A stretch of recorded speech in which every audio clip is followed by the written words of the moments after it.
నువ్వు కాదు కదా నడువుకు రాయి కట్టుకొని ఆడ ఉన్న మల్లన్న సాగర్లో దుంకి చచ్చిపోతావు.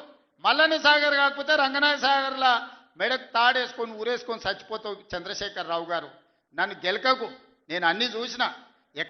మా లీడరు అన్నది పక్కకు పెట్టు, తెలంగాణ తెచ్చిన నాయకుడు అన్నది పక్కకు పెట్టు, 2 సార్లు ప్రజలు గెలిపించిన ముఖ్యమంత్రి అనేది కూడా పక్కకు పెట్టు. మా నాయన కదా, మా నాయన తిడితే కొడుకుకు రేషం రాదా?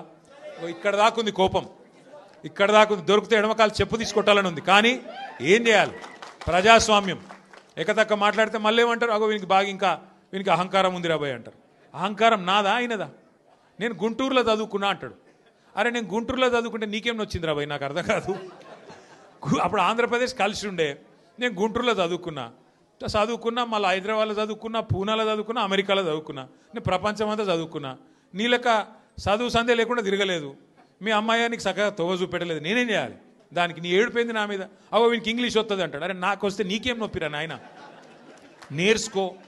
నేను హిందీ నేర్చుకున్నా, ఉర్దూ నేర్చుకున్నా, రేపు అవసరమైతే గోర్మాటి భాష నేర్చుకుంటా. నువ్వు నేర్చుకో. నేను ఎవడ నాపిండా? నిన్ను వద్దన్నాడు ఎవడన్నా? నువ్వు కూడా నేర్చుకో. దానికి కూడా ఏడిపోయి నా మీద. నేనేం చేసిన? ఇంకొక అంటే నాకు ఎక్కడ గమ్మత్ అనిపిస్తుంది అంటే, నేను ఆంధ్రాకి పోయి ఇంటర్మీడియట్ చదువుకుంటే తప్పట, కానీ ఆయన ఆంధ్రాకి వెళ్ళి అల్లుడిని మాత్రం తెచ్చుకోవచ్చట. ఈ అమ్మ ఇది ఎక్కడ కథరా పోయి? అందుకే ఇక ఆయన పేరు ఏం పెట్టినట్టుగా నేను ఇట్లా లాభం లేదని చెప్పి మనోని పేరుగా అల్లుడు భీమవరం కదా, అందుకే ఈయన చిట్టినాయుడు పేరు కూడా భీమవరం బుల్లోడు అని పెడితే అయిపోతుంది. ఓకే వెలుగు భీమవరం బుల్లోడు మనకు నీతులు చెప్తున్నాడు. అరే ఆంధ్ర అంటే మరి ఆంధ్ర వాళ్ళ ఓట్లు కావాలి, ఆంధ్ర వాళ్ళ చుట్టూ తిరగాలి.